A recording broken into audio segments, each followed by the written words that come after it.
Thank you for this opportunity to testify before you. I speak as a former prisoner of conscience and a founder of China Aid and an American citizen whose own family was targeted on U.S. soil by the CCP. And China's war on faith has entered a new and dangerous phase.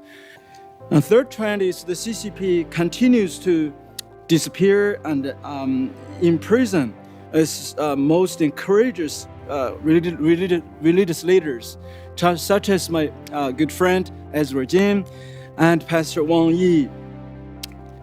And of course, other religiously motivated civil society leaders like Gao Zhisheng, a human rights lawyer named as Conscience of China, still has been missing for over 8 years, dead or alive, nobody knows. Thank you so much.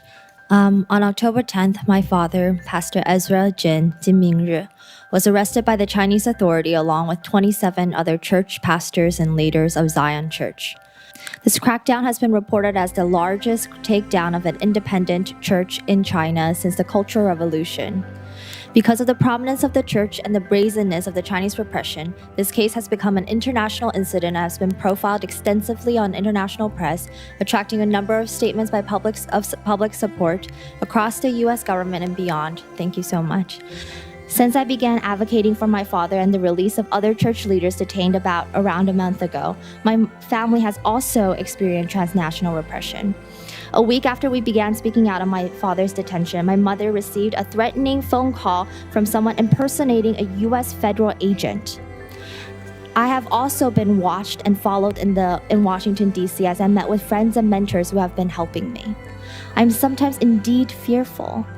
After all, I know that I seek to expose and hold account the second most powerful country in the world. Yet as a Christian, I believe that we are asked to take courage and speak truth, and that God who created heaven and earth will stand by our side. Similarly, I urge the leaders here today to take similar courage, to speak, to use the authority entrusted into your hands, and to not forget us. Speak our names, Pastor Ezra Jin, Pastor Gao Yinjia, Pastor Wang Lin, Pastor Yin Huibin, and all the leaders of Zion Church in China, and others as well. Pastor Gao Quanfu of Light of Zion Church in Xi'an, Pastor Wang Yi of Early Rain Covenant Church, Elder Zhang Chunlei of Guiyang Ren'ai Reformed Church, and many others. Do not signal defeat and acceptance of this trampling of human rights with your silence. We are praying for the full release of all Zion imprisoned church leaders today, and despite not knowing why this is happening, and experiencing despair of seeing my father and others wrongfully imprisoned, I can draw strength in knowing that my God is a good God, and even in these bleakest moments, might be used for bigger things, and our work is not in vain. My father wrote in a letter from prison just a week ago that God has indeed used his power to uphold us.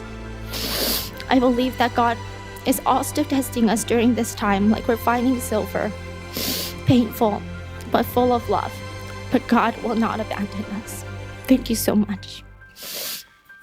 I know countering the CCP's war, like even against the cross, the CCP declared the cross as a national security threat. A wooden and metal cross is an enemy of the state. So many, government-sanctioned church pastors were also being arrested or decommissioned for simply refusing to take down the cross from the rooftop of the church building.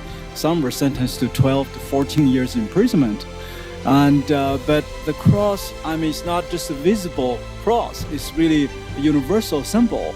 I think the CCP's war ultimately will fail and doomed to fail.